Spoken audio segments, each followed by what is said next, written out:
So here's the thing, guys. I like hash browns, so I went to McDonald's. No. Went to Tim Hortons. No way. Got some from the grocery store that were frozen. So I thought, well, let's make our own, and you would be shocked the difference. So let me show you. Okay, so the first thing you want to do is grab up about 3 potatoes, and these are a good sized russet potato. And we're just going to go ahead and peel these guys up. Now, I've had comments before saying, good Lord, guy, why are you peeling those potatoes? That's where all the nutrients are. Well, it's up to you. I kind of like them peeled, but, if you're not a peeler, don't peel. If you're a peeler, peel. Now our potatoes are all peeled up. I'm just going to grate them up. And just be careful not to get your hands too close to that grater, or you're going to nick them. I've done that a few times.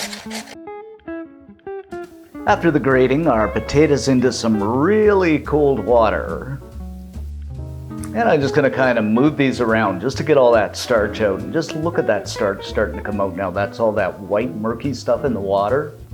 Now, like I say, I'm using russet here, and they're a little lower on starch.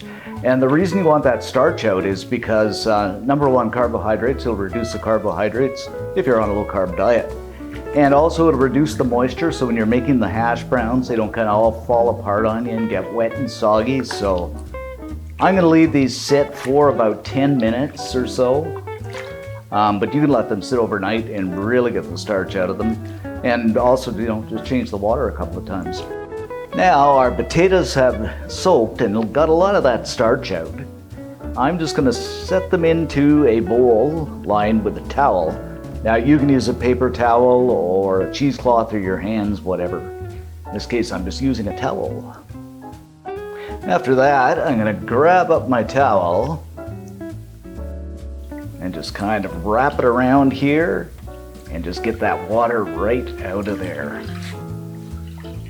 Squeeze and squeeze and squeeze.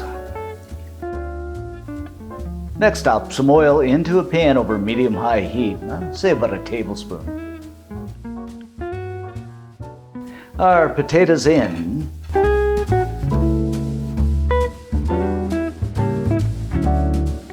Then what we're going to do is kind of stir these around, and I want to pre-fry on these just to get some of that any more excess water off, and we'll do this for about 4 or 5 minutes, I'd say. Now we got a bit of a pre-fry going on here, back into the bowl. Now this is looking better all the time, my friends. Then in with 2 tablespoons of flour, just to bind things together. And we'll season this up with some salt. About half a teaspoon or a teaspoon of ground black pepper. Just love my pepper. Some garlic, about half a teaspoon or a teaspoon to keep Count Dracula away. I always say that, I don't know why. Now we'll just go ahead and mix this all up. And the great thing is, guys, you can use as much seasoning or as little as you like. And in my last recipe, we do have another recipe of hash browns, and I use cheese, and it was really good. You can do it. You can put cheese in if you want, but I'm not going to in this recipe. Okay, so we're just going to set this aside and let this mixture cool a little bit. Then I'm going to grab up some of the mixture and then just kind of press it down. I'd say this is about a 1/4 cup, something like that, depending on how big you want your hash browns.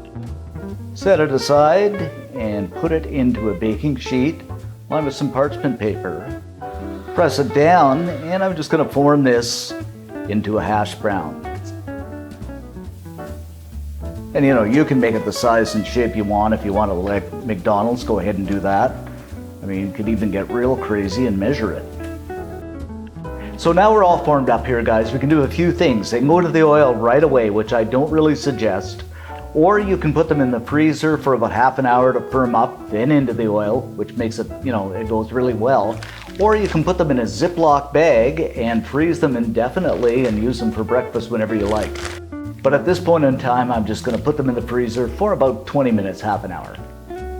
Now our hash browns have nicely firmed up. I'm just going to grab one up here. They're going into some oil set at 350 degrees. Now we're gonna fry these up, guys, until they're a beautiful golden brown and then flip them over. You can do a couple of things here. You can bake them, you can deep fry them, or you can simply do them like this. Once they're nicely fried up, I'm just gonna take them out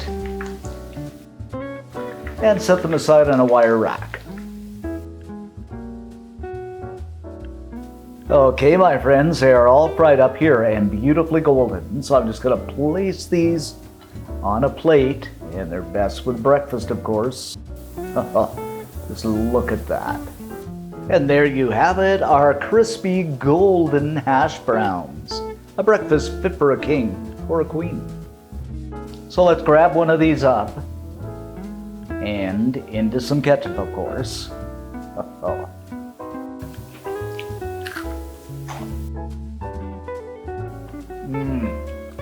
Now that made the difference. These are good. You gotta make them. Hear that crunch? That is so good.